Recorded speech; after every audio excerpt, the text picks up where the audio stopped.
Hello, everybody. Good afternoon, and welcome once again to our weekly media briefing and public health update with Montgomery County Executive Marc Elrich.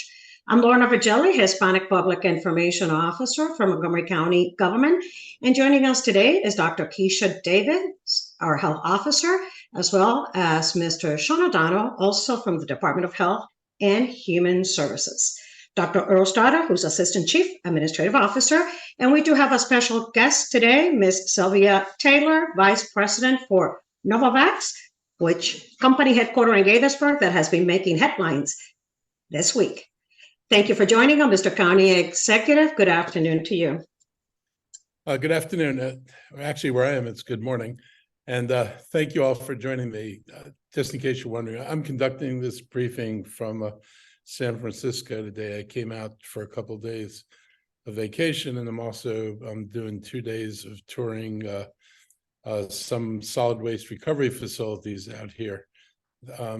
California's often seen as being on the cutting edge of programs friendly to the environment, and they're doing things in the world of recycling and waste recovery that we do not do in Montgomery County. And we've fallen far behind state of the art in what most, I won't say most yet, but what more jurisdictions are doing to try to make better use of their waste stream and to monetize as much of it as possible. So I'm going to spend a couple of days visiting facilities out here since I'm already here. We're planning to shut down the county incinerator, but in order to do that, we have to find better solutions for dealing with trash. And we're doing this as soon as possible.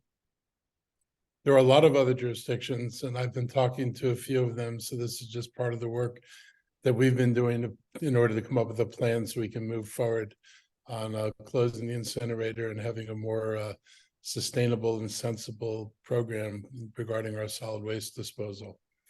Other news of the week, we just added another vaccine option for the fall COVID vaccines. This comes out of the, hold on a second, my screen did a terrible jump. This comes out of Novavax, and we heard, some good news yesterday. The Food and Drug Administration went forward and approved their immunization to prevent COVID-19 in people 12 and older. This is good news for them, but it's good news for us as well. Last month, I had an opportunity, along with a larger group that included several council members, to visit Novavax headquarters in Gaithersburg and meet with their CEO, John Jacobs, and other members of the leadership team. We also toured labs and met some of the employees who are working in R&D and quality control and operations there. The thing about the Novavax vaccine, it's the only protein-based non-mRNA COVID vaccine option in the United States. And I think, a lot of you heard, during all the biggest noises about COVID, that there are some people who didn't want to take mRNA vaccines. It wasn't the normal way vaccines were developed, and they wanted a vaccine that was produced in the traditional way. So this is the traditional way of producing a vaccine. And hopefully that this group of people who've been holding out from getting vaccinated because they didn't like the other vaccines will come forward and take these vaccines. I don't agree with their reasoning. I think they were fundamentally wrong. But the important thing now is this gives that group the opportunity to get a vaccine that they otherwise wouldn't have taken. And the more people that are vaccinated, the better it is for all of us. So however people arrive at doing the right thing, whether it's through an mRNA vaccine or a protein-based vaccine, the important thing is you get vaccinated, you keep yourself safe, and you keep the people around you safe. I'm glad to have Sylvia Taylor here. She's Executive Vice President and Chief Corporate Affairs and Advocacy Officer for Novavax, and she's going to join us today just to share some information. So Sylvia, thank you for joining, and I'm going to turn it over to you. Great. Thank you, County Executive Elrich, for having me today. It's very gracious of you to give me this time. We are so excited about the authorization of our COVID-19 vaccine yesterday. I'll talk about that in a moment. But first of all, County Executive, I want to commend you for your leadership in Montgomery County. We are so proud to be housed here in Montgomery County, Maryland. And we have enjoyed so much support from you and the entire team of Montgomery County. And, you know, I've been impressed, as I told you when I saw you a few weeks ago at our lab tour and site visit, how well you understand the science and follow it. And I continue to be impressed with that today. You know, I think what's really important, as you mentioned, is that with the Novavax vaccine authorization yesterday, this is the first and only protein-based non-mRNA vaccine that's going to be offered in the United States and most parts of the world. And it comes right out of your backyard. All of our backyard in Montgomery County. So we're so thrilled about that. I think to add a little bit more context, you know, yesterday we got the authorization, the emergency use authorization for the vaccine here in the United States.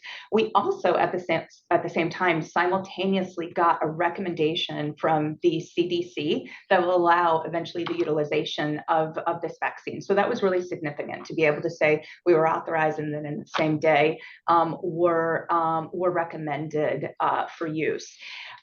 You know, I think what's really important right now is, as you said, Mark, COVID-19 is not over. I know we're fatigued thinking about it, talking about it, but the fact remains that hospitalizations are still on the rise right now.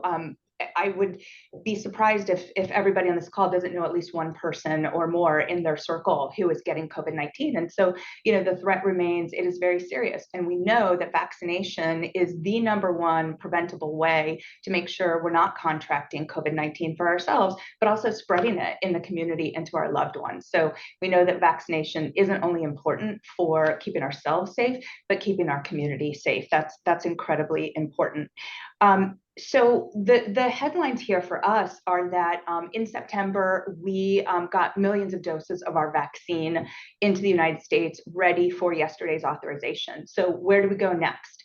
Our next step is, now that we're authorized and we have the recommendation from the CDC, we begin shipping in a matter of days. As soon as FDA releases batches, we begin shipping out to thousands of customers across the country. You know, we have signed contracts already with many retail pharmacies, national retail pharmacies, including CVS and Rite Aid. We'll be announcing many more in the week to come. We're also going to be available at thousands of healthcare provider offices and through Vaccines for Children, and very importantly, through the Bridge Access Program that the administration has spearheaded to make sure that nobody is left behind and that everybody has access to vaccines for COVID-19, especially if they're under or uninsured. So I am happy with that to take any questions that you all have about the vaccine, about the rollout, because there's lots to talk about, and I want to be sure I give you some time to take your questions. Sounds good. Thank you, Ms. Taylor. Members of the media, I see Suzanne Pollack already has her hand up. My MC Media, good afternoon, Suzanne. You have questions about this topic? Good afternoon, thanks. I was just wondering if you're going to be doing a advertising campaign or anything, because most people immediately think of the 2 vaccines that have been around for a couple of years. And I was just wondering how you plan to get your name out or what you plan to do. Yeah, Suzanne, thank you for that question. I think it's a great question. We absolutely are doing things to drive awareness of Novavax and our vaccine. You know, I think it takes a couple of forms. One, I think it's the importance, as we're talking about today, of making sure that people go and get vaccinated, right? And we also know that choice, having a choice in vaccine platforms and options, will actually drive the behavior that we want to see, which is ultimately to get as many people vaccinated as possible. You know, specifically, we have research that shows that 25 to 30% of people are looking specifically for a protein-based non-mRNA option. And so the crux, I think, of all of the advertising and awareness that we're going to be doing is educating people that they now have a choice, that the choice is made by Novavax, and driving people to go to their pharmacies and healthcare provider offices to ask for that choice by name. So you'll see a lot of that in the form of advertising as well as public relations things, like talking to you all today, making sure that we get the word out and people know that we're authorized and will soon be available in the coming days. Thank you, Stan. Members of the media, the Novavax press release is on the chat. Questions regarding this topic, please raise your hand. Heather Curtis, WMAL Radio. Good afternoon, Heather. Good afternoon. Can you hear me okay? Yes, I can. Great. So I have two separate questions. I'm wondering, and this may be something better suited for the county executive, will this have some sort of economic boom for the local economy, since this is something that's right in our backyard? I don't think they have to scale up. I think they're prepared. They're prepared to do this, already have vaccines ready. So I don't know if it's an immediate boost, but it certainly contributes to the health of the company. This is, one of the major products they were getting out. They actually, I think, had delayed doing some other work in order to make sure they got this vaccine out to the public. So I think it's overall healthy for us. And of course, any success story in the biotech industry becomes good for the industry as a whole. I mean, one of my great frustrations is, in doing some of the work we do, is that people don't have an appreciation for what we as human beings are capable of doing. And if there's any industry in this country that, on a regular basis is demonstrating the ability to change life outcomes and improve quality of life for people, it's this industry. And, I take a lot of comfort and get a lot of hope out of what this industry is able to do, because I think it's a demonstration of what human beings are able to do. And I just wish more people looked at this and thought about it, and maybe got a little less pessimistic about we can't solve any of this, but actually realize if we put our minds to it, we can solve a lot of things. Biotech industry is just the most foremost example of that right now. And Marc, Yep, I'm sorry. To add to that, Heather, if you don't mind, I think, Marc, first of all, I love how you just described that, and thank you for categorizing the effort that way. I think, Heather, we have added hundreds of jobs as we have scaled up for this opportunity. And so we have transformed ourselves 3 years ago, a small company of about, 150 people to now, almost 2,000 people doing this incredible work. I think we have a bright future for us at Novavax right now, very focused on getting our COVID vaccine, out into the market and demonstrating success. We have a rich pipeline, including a COVID influenza combination vaccine, which many people view as the holy grail, right? Instead of going to the pharmacy or your doctor to have to get 2 separate shots, you eventually will be able to get one. And as we continue to do that, that'll allow us to continue to bring in innovation and jobs into Montgomery County. And Sylvia, those 2,000 people, are those all people who work in Montgomery County? We actually have people deployed all over the world. We have a lot of employees, and the vast majority of our employees in the United States are here at our Maryland headquarters. We also, because we're a global company and we have agreements and contracts with governments and countries around the world, we do have some employees in Europe. But I would say the bulk of our employees, and certainly our clinical development staff, are here in the Montgomery County area. Do you have any idea how many jobs you have added in Montgomery County since you started working on this? I think we can get back to you on that. I know it is safe to say hundreds of them, but we can get back to you, Heather, with some specifics on that.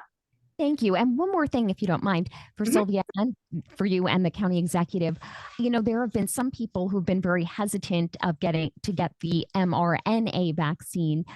Do you think that this will increase the number of vaccinated people in our county, since some people have been saying, well, the protein-based vaccine doesn't seem as scary to them, or they seem more receptive to that than the mRNA vaccine?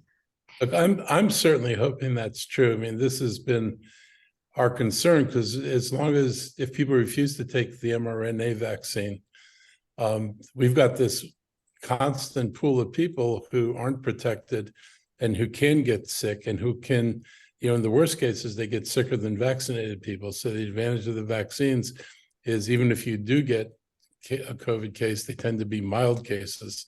So if we could knock down the circulation of the worst cases of COVID, that would be a good thing. It would take stress off some of our facilities. It would put less people at risk.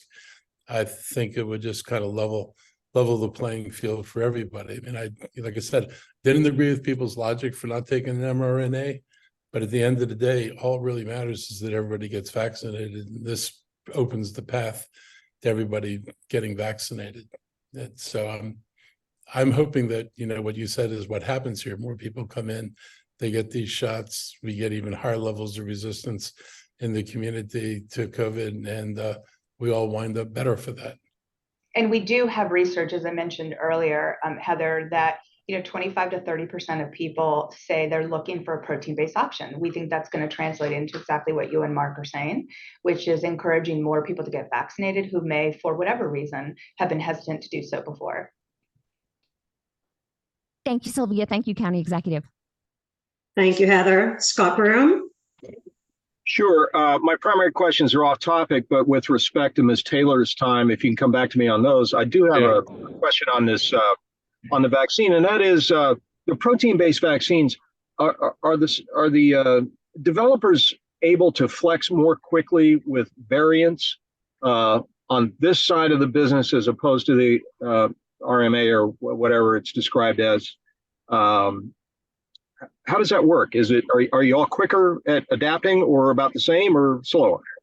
So I think, I'm less, I think, able to be comparative. I don't know what the mRNA process is. What I can tell you is that we expect that COVID variants will continue to rise. And as a result, every year we're probably going to need new vaccines for COVID. So we saw that for this season, XBB lineage vaccines.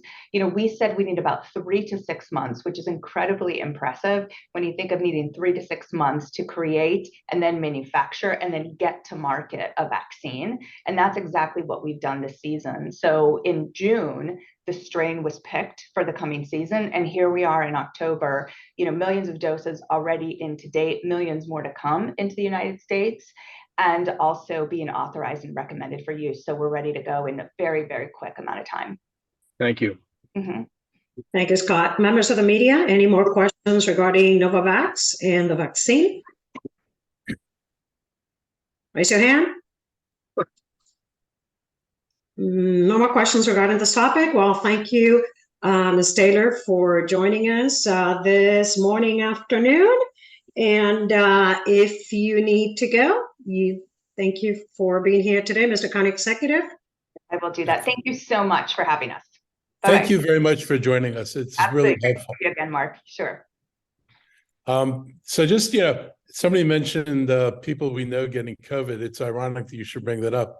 As I said, I'm going to go spending today and tomorrow visiting solid waste facilities out here. Our new Department of Environmental Protection director was supposed to fly out this morning and meet me here, and we were going to do the tour together and meet these companies, and he got COVID, and so I'm doing this on my own, but it'll be fine. But it's just, an example of COVID still continues to interfere in the normal process of things, and I'm firsthand witnessing it right now. So in other news, this week we had a big announcement from another of our big biotech companies, Deca Biosciences. The CEO announced that they're issuing a 20 million Series B2 round of funding to help advance the immunology therapy through clinical trial processes, and that's the key to getting anything to a market, is getting through the clinical trials. Deca was founded here in Montgomery County.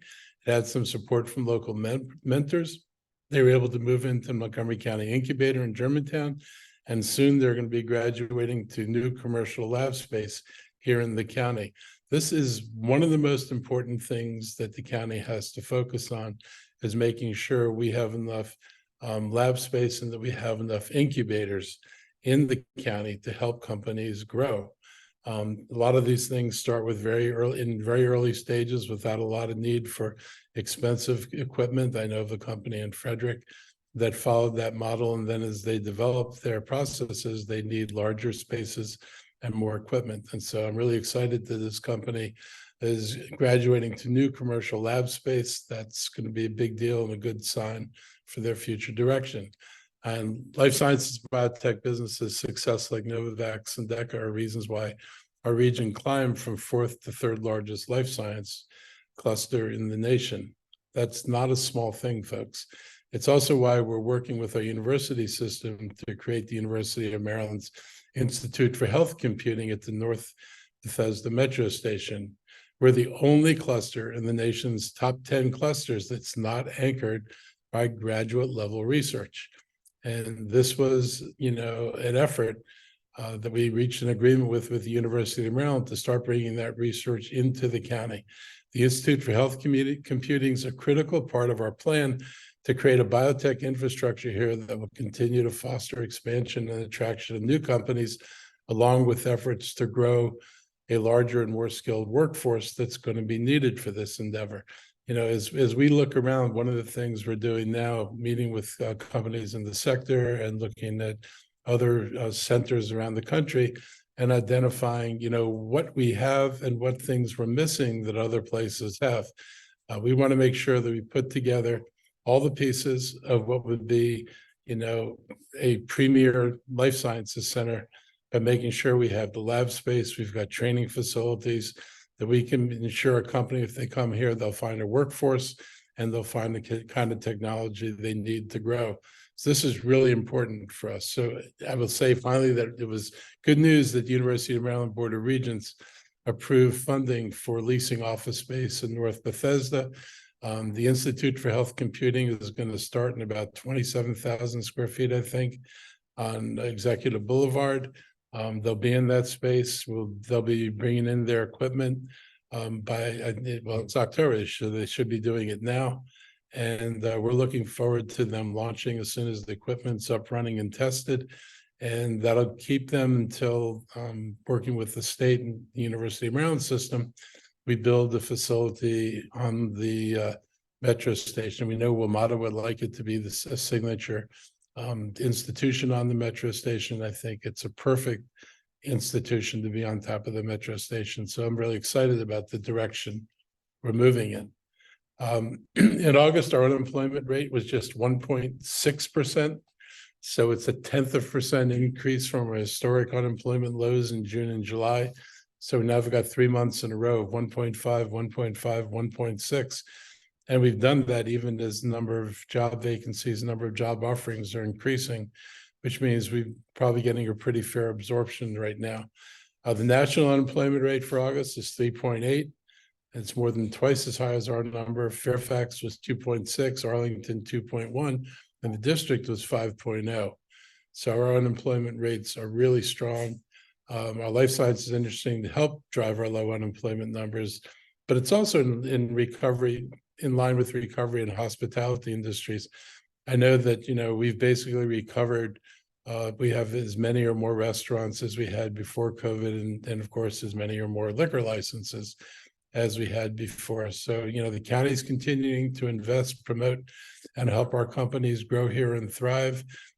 We've got a plan for how we're going to grow our biotech sector, and we're beginning to get nibbles from companies that are high tech but not in biotech, who have approached us about possible projects in the county. So when we have things to announce, we will. But it's an exciting change. I mean, to be seen more and more as a place to come to, and have an industry that gets national attention front and center, helps create the kind of image we want to create around the county. So for me, this is really gratifying to see this happening. And speaking of employment efforts, our county government, like everybody else in the region, suffered from major job loss during COVID. We had a combination of people deciding they just didn't want to work anymore. They were ready to retire. Sometimes they were ready to change jobs because the jobs they were doing were very stressful, and COVID probably made them more stressful. And, in some cases, we didn't fill jobs that were vacant during COVID if we know we couldn't put people on the front lines.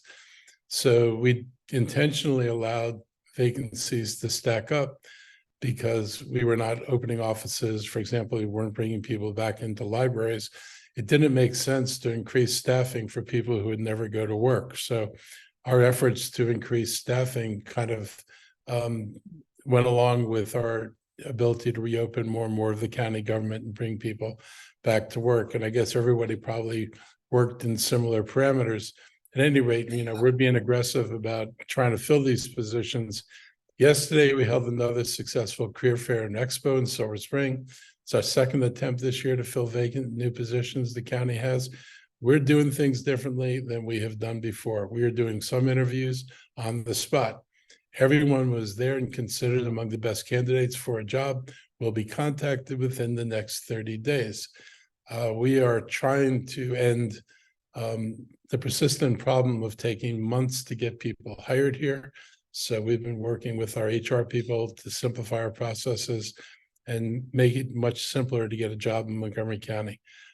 It doesn't do us any good when we get good candidates, but if you can't onboard them in less than 6 months, there's no way they're waiting around for that job to open up. So we're improving all the processes around hiring here so we can hire people more nimbly and we can make sure people will go back, we can get people back to work and we can get departments more fully staffed. This event we had 1,000 people pre-registered. And so we were at capacity. Montgomery County government offers a lot of different career paths and a lot of, I think, pretty incredible career opportunities. And we're committed to providing our employees a work environment that values their talents, fosters their professional growth. And the average Montgomery County employee has worked for the county for over a decade, which is over twice as long as the average U.S. worker. Our goal is to create a culture where employees will want to spend their careers working for our residents, visitors, and businesses.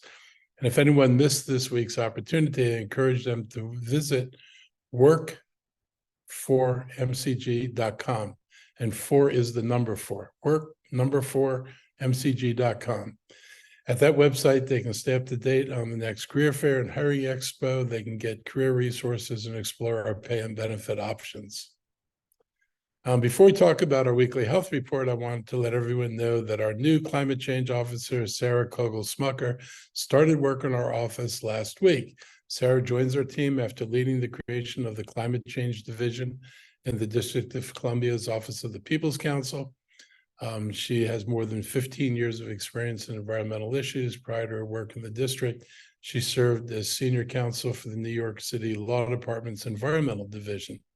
In this role, she advocated for the deployment of affordable clean energy initiatives, analyzed environmental legislation, and advised other divisions on climate policy. And I'm really glad to see her come on board. She shares a passion for involving the community, and that's one thing that COVID kind of took the wind out of the sails was, we had this great climate committee. We had a lot of plans for using that community out in the public to educate people. And then along came COVID and things got put on hiatus. It's time to revitalize that aspect of our work. In fact, that may be the most important aspect of our work. I think I've talked to you and you all seen the video I did about some of the things I did at my house. The best ambassadors for making improvements in your house's energy infrastructure or in the private sector are examples of people who've already done it. And somebody a business that can say, I did this, it not only improved my energy efficiency, but it reduced my costs. Those are the kind of examples and stories we need to get out there. Probably far more effective than me just telling you we all ought to do this stuff. Matters when people see other people doing it. Our goals are pretty aggressive. I think everybody knows that 80% by 2027, 100% reduction of greenhouse gases by 2035. I know this timeline is a decade sooner than the state's greenhouse gas emission goal, but I know that Governor Moore is moving to accelerate. I know that these aggressive targets are truly aggressive, but the intention in setting the goals, and I was on the council when we set these goals, was to ensure that we never stop trying to solve this enormously dangerous problem. Setting modest goals might have led to, victory dances, but would have left an awful lot of work undone. And we wanted to make sure we weren't doing victory dances while the place is burning down around us. So we're continuing to pursue the goals as aggressively as we can. And the government can't act alone. Without the public making choices to help reduce greenhouse gas emissions in their own lives, no changes that the government makes will be sufficient in and of themselves to achieve our climate goals. If this were just a game, losing it wouldn't be such a big deal. You know, you don't achieve your goals, that happens, that's life. But climate change is a big deal. I mean, you can see it all around you pretty much every day. Everywhere, nowhere is this heading in the right direction. There aren't like good climate changes happening now. Pretty much everything you read about is bad. The projections are worse than they've ever been, and on a shorter time frame than they've ever been. And I think most people are aware that something is changing, and the change is not for good. So we know the county is not going to solve these issues on our own. We're not going to pretend to be the saviors of the world, but we can be a leader and we can be a model for other jurisdictions. And Sarah's work is going to be an important part of these efforts. And I look forward to having Sarah on this briefing after she gets a few weeks here under her belt. Now, in the world of COVID, we're seeing a slight decline in cases. The COVID hospitalization rate has been about steady. In order to keep our COVID rates and especially hospitalizations to a minimum, we have to continue to promote and encourage boosters. The new vaccines are widely available. You just heard about Novavax's new addition to this collection of vaccines, and it'll be in pharmacies and through doctors' offices everywhere. It's still going to take some time to schedule an appointment, so please be patient. The county is not getting the kind of mass doses. The state is no longer, and the federal government is no longer relying on government to be the distributor of vaccines. So we've moved out of the role we had during COVID, but we're continuing to work with the state, our libraries, and other departments to get new supplies of rapid test kits and masks out to places where they're easily accessible. But I also encourage you to order new test kits through the government. The federal government will deliver 4 test kits per address if you sign up online. So for more on our health report, I'd like to welcome Emergency Preparedness Manager Sean O'Donnell to break down the numbers. And hello, Sean, it's yours. Thank you, Mr. County Executive.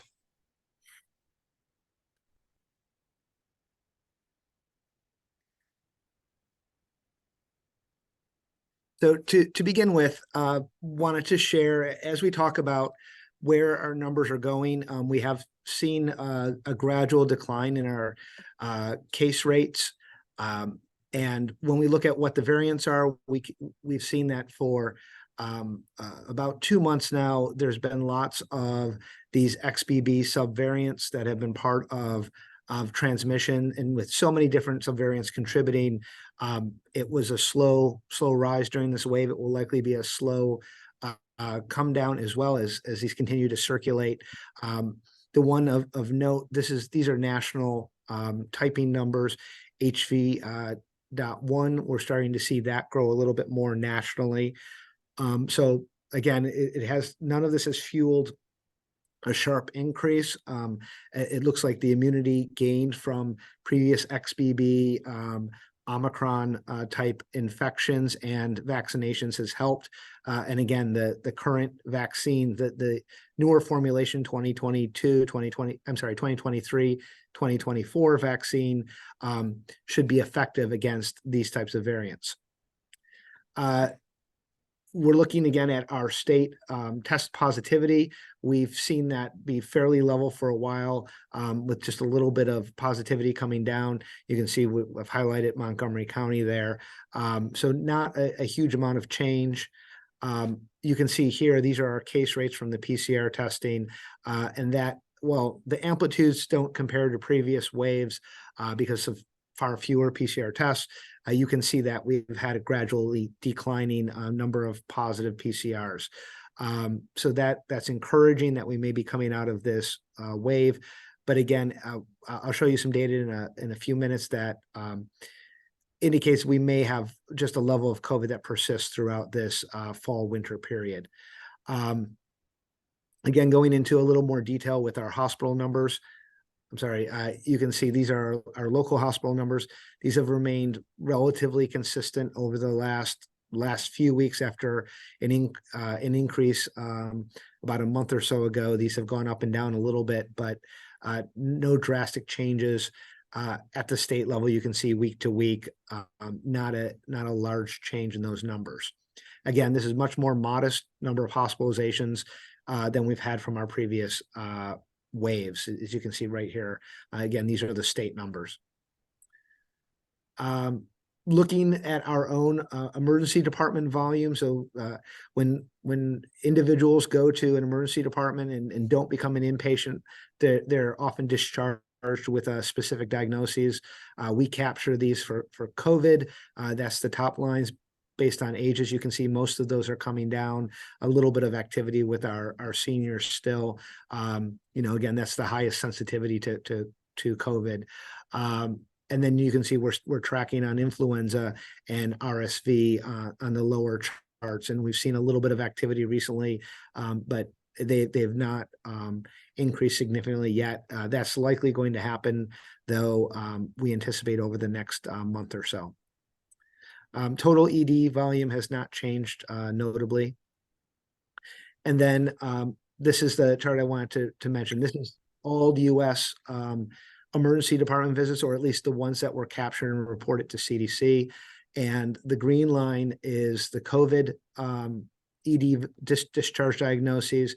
You can see across the U.S. that the most recent peak there, as far as amplitude, is not too far off of what we saw last winter.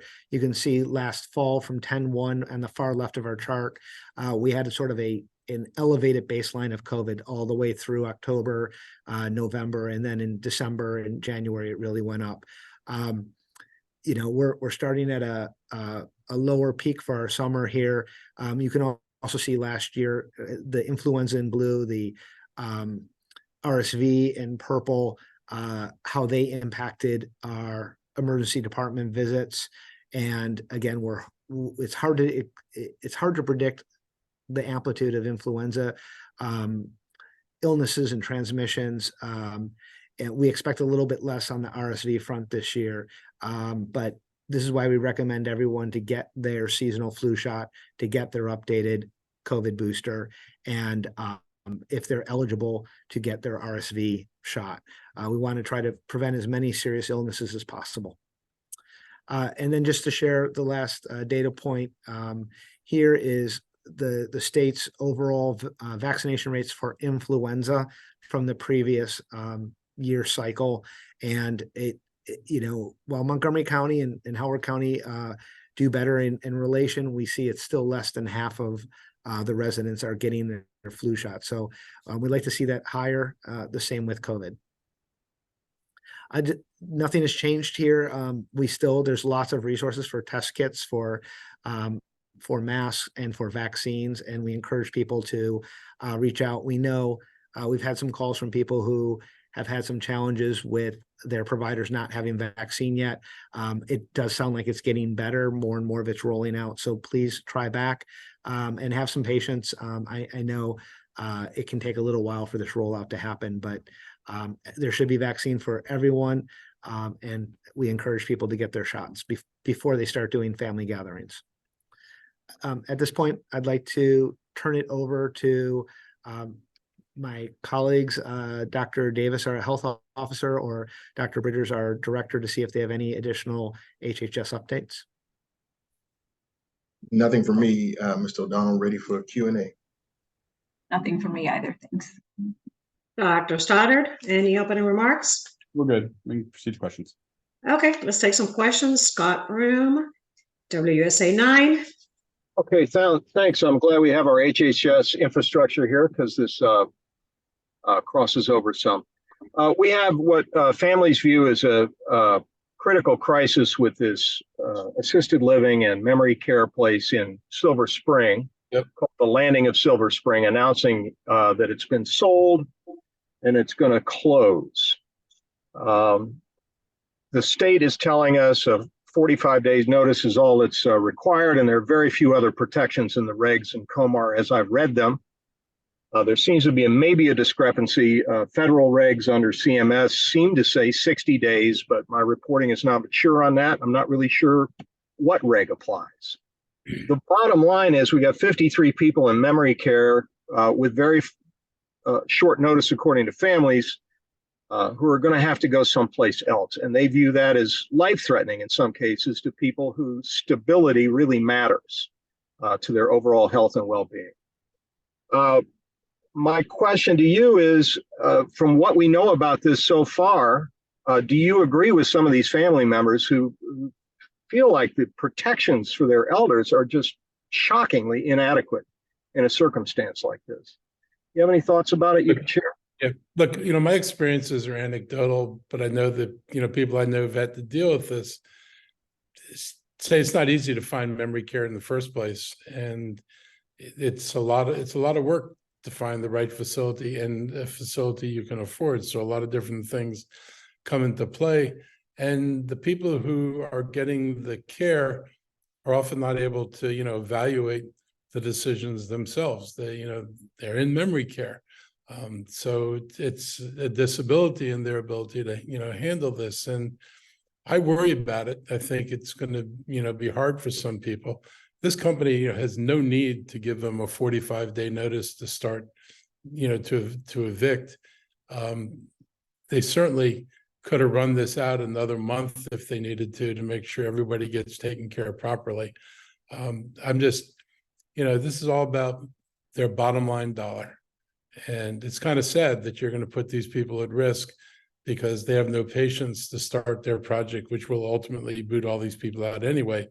But to not take into consideration how do you do this in a way that's humane for everybody is a bit alarming. But Omega Healthcare's website reports that they have 88,000 beds in 42 states and 2 countries, and that their real estate holdings are $10.3 billion. Yep. And I suspect, although I don't know, Mr. County Executive, that perhaps some of your county services may be called upon, even though state regulations and I guess federal regulations are really the issue here. Can you assure residents that the county may be able to step in to assist in a crisis if they can't find a place that's adequate to send their elders, or what are your thoughts? So, we do crisis housing, but we don't often do it typically for people, who have care needs. I mean, that's not the kind of stuff that normally comes across our table. Somebody gets evicted, they don't have money to pay rent, they know they've got to move. This is a whole other, angle. I'll defer to, Dr. Bridges or Dr. Davis. We'll certainly do everything we can, but we're certainly not equipped to handle 53 people with memory care needs. That's not something the county has capacity for. Well, perhaps, Mr. I'm sorry. Yeah, I am aware there's a long-term care ombudsman, and perhaps Dr. Bridger or. Sure, Scott. Thank you. So we've had conversations yesterday. We were advised of the 2 p.m. Deadline mandate yesterday. Our aging and disability chief, Dr. McGee, has had multiple conversations with the Office of Healthcare Quality and the state of Maryland to look at any additional courses of actions or remedy to support this community. We're having conversations now about any additional services, either in our services to end and prevent homelessness or other spaces as part of a crisis management. So, Scott, we are in contact with the state and we're looking at the resources available within HHS, as Mr. County Executive Elrich indicated, to see how we can support this challenge. But again, the Maryland Department of Healthcare, Office of Healthcare Quality, has taken the lead for many of these challenges that we have. We no longer in the Department of Health and Human Services have the licensing or regulatory status of managing or monitoring challenges in this instance, or in these instances, I should say. So it's a way of advocating for the need, but also looking at what the Department of Health and Human Services and the county is able to provide in relief and or support. But those conversations are ongoing as we speak this afternoon. I see Tom's here. He obviously has some questions, but let me just ask one more thing. And it is that I read the COMAR. I'm obviously not an expert on this, but the family's point of view is that these shortcomings and protections for their elders are shocking. There appears to be nothing in Comar that says that this organization says they have to help find new places. It doesn't say they have to. And it doesn't say at the end of 45 days that they have to continue to care for people in the circumstance where maybe they've got no place to go. And these family members are just beside themselves because of that. Would anybody at the table agree with them and perhaps advocate that since this is a Comar state law issue, that perhaps our legislators take this on in circumstances like this to provide more protection? I'll certainly raise that. And, hopefully our legislators will in fact, our staff should make sure our legislators get briefed on what's happening so they've got a context for why we would be asking for changes. But there's got to be a longer run up than 45 days. And, it's just, you pointed out how much wealth these guys have. It's just stunning that they could do this to people, and it's of no concern to them. Must be nice to live in that bubble. Okay, thanks for the questions. Tom, good to see you.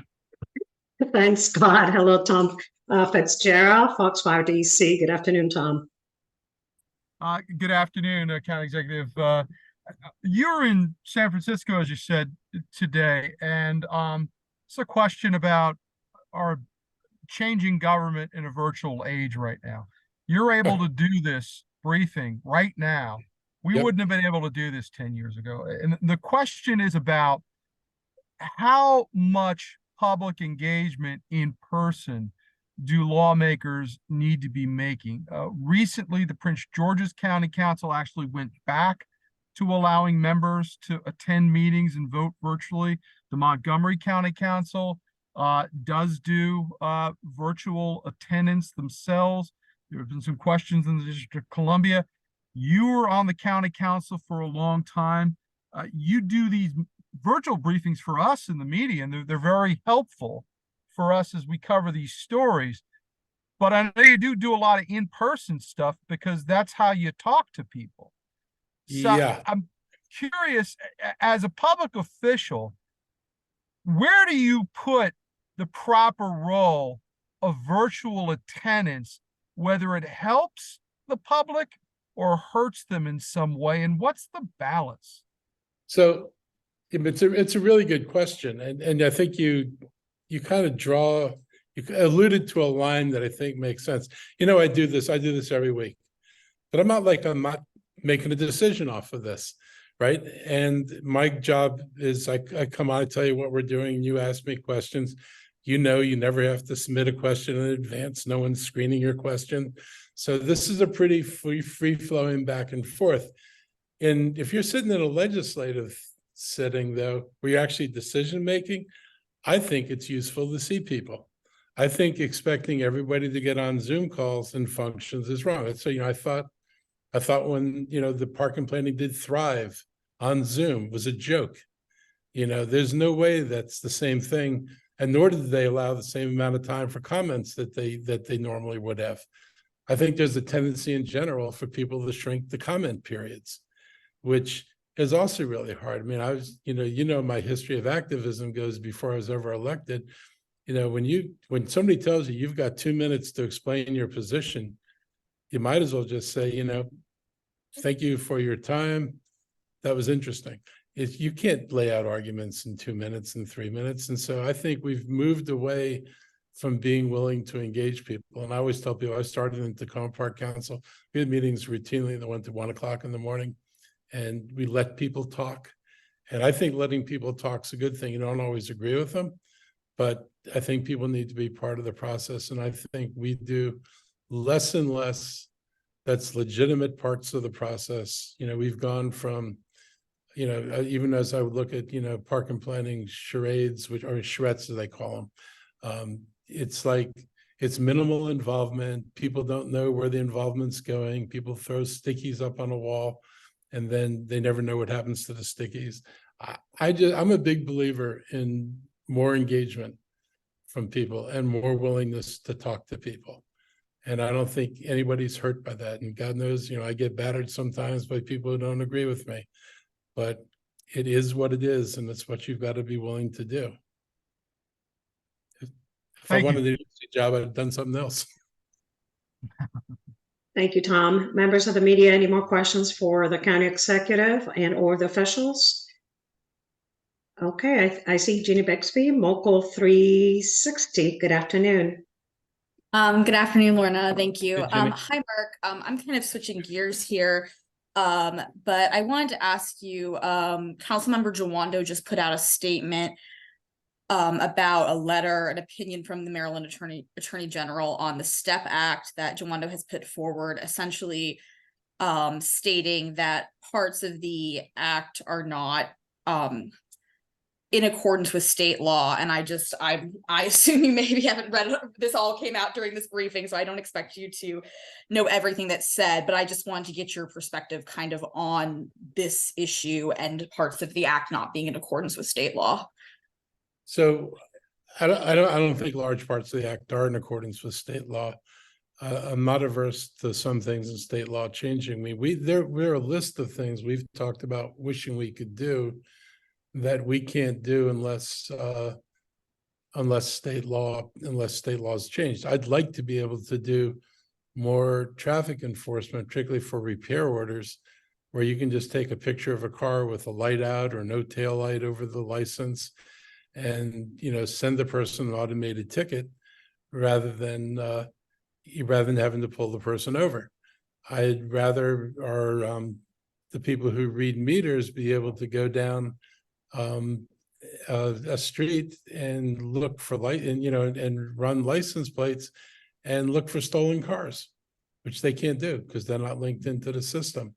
So I think there's some things we could do that would help make people safer and, you know, and also minimize contacts. I get the issue about police contacts. I think people just don't understand the history of police relations and community relations in this country. I mean, I don't think Montgomery County is the Montgomery County of 30 and 40 years ago, and I don't think our police are the police officers of 40 years ago. But there are a lot of communities, their memories are long, and police were not considered friendly, and nor were they considered neutral. And, you know, there are all too many examples in, you know, American history, our own history of police acting out of line. And so it leads to a level of distrust in the community. And it's really hard just to get up there and say, oh, that's over now, everything's fine, because everything's not fine. So I think there's, you know, I understand concerns about stops. Like I said, we'll work with the state legislature to try to, you know, bring as many of those things into a situation where you're not required to do a stop. But I have no qualms about stopping people for speeding, reckless driving, running stop signs, running stoplights, license, you know, we can have a debate about how late a registration can be. But I think there's a point at which, you know, a week or a month is one thing, 6 months, a year is another thing. I'm not fully comfortable with the STEP Act as it was introduced. But I do think there are things in there worth our trying to figure out what we can do with the state to implement some of it. Thank you. Thank you, Ginny. Athena Matthew, ABC7, good afternoon. Hi, Mr. County Executive. I have a question in reference to the Charter House apartment building in Silver Spring. Yes. Yep. 2 of the 3 elevators are out of service, and many of the seniors that live there use walkers and wheelchairs, and they say using stairs are not an option. Montgomery County has previously provided funding for this building. So what can you do, and what will you do to keep to do for these seniors? Well, you know, I just got briefed on this again, but I got to say the Charter House has had a long history of this. And the problem we run into, we were running into it on another building. We can go out and cite these people till we're blue in the face, and it's just the cost of business to them. And when they go to court, too often the judges will say, you know, after they are able to delay court proceedings sometimes for months, if they finally go in and fix something the day before you wind up in front of the judge says it's fixed, there's no fine. And it doesn't take into account the pain and suffering the tenants go through while they're waiting to get things fixed. So we're looking at some other tools. I'm not going to discuss them in detail right now, but the county's got to be able to act in the case of buildings where people are being put at risk. And I consider elevators, kind of a life safety issue, and particularly in a senior building. So, the fact that, they don't feel compelled to repair things quickly, the fact that they haven't dealt with rodent infestations and some of the other problems in the building is a real problem. But we are struggling, and it's not because our inspectors don't go out and inspect. It's because landlords refuse to repair things in the timeframes they're given, and they're able to get a pass in the courts if we take them to courts. And so the system, as usual, is stacked in favor of the wrong people, instead of making sure people have get just outcomes for the circumstances they have to endure. So we are looking, and we'll probably bringing to the council some ways of strengthening what we can do so that people can't simply flout the law. We have a tenant right to repair, but it's very hard for tenants to, find a plumber,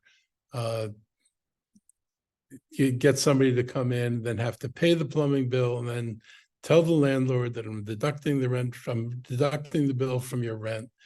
It puts them, I think, in a difficult situation. We're working on ways to strengthen that, and what role can we give the county in that? Because this has just gone on. There are too many people who do this. Not all landlords do it. I'm not saying that every landlord, is running their buildings down or failing to maintain them, but the ones that are, and there are people who do this, are frequent flyers, and they're frequently bad, and they're frequently tardy in making repairs. And we will work to change that. Thank you so much. And going off of that, the landing of Silver Spring was sold and tenants will be evicted. Is your office doing anything to help these residents as well? This is the memory care. Yeah, we talked about that Yes. earlier. I mean, our folks are, in contact. We're trying to figure out what kind of support we can give. As I said earlier, there's no way the county is equipped to provide memory care to 53 people. So, this is not something the county can assume, but we're going to help with relocation efforts. And, I will support legislation at the state level to give people a longer warning time. I mean, there's no urgency. It's not like this place is closing down because it's been condemned and it must be torn down. It's being closed because the people want to renovate it and then put it back in the market. That's great for them, but the cost to these people is going to be enormous, and it's not easy to find empty slots. Affordability is a big issue. You might find slots, but if you've ever looked at what some of these memory care places charge, it's certainly not for anybody who's not solidly middle class or upper middle class. When you're talking thousands of dollars a month, more than typical rents, this is not an easy thing for people to get into in the first place.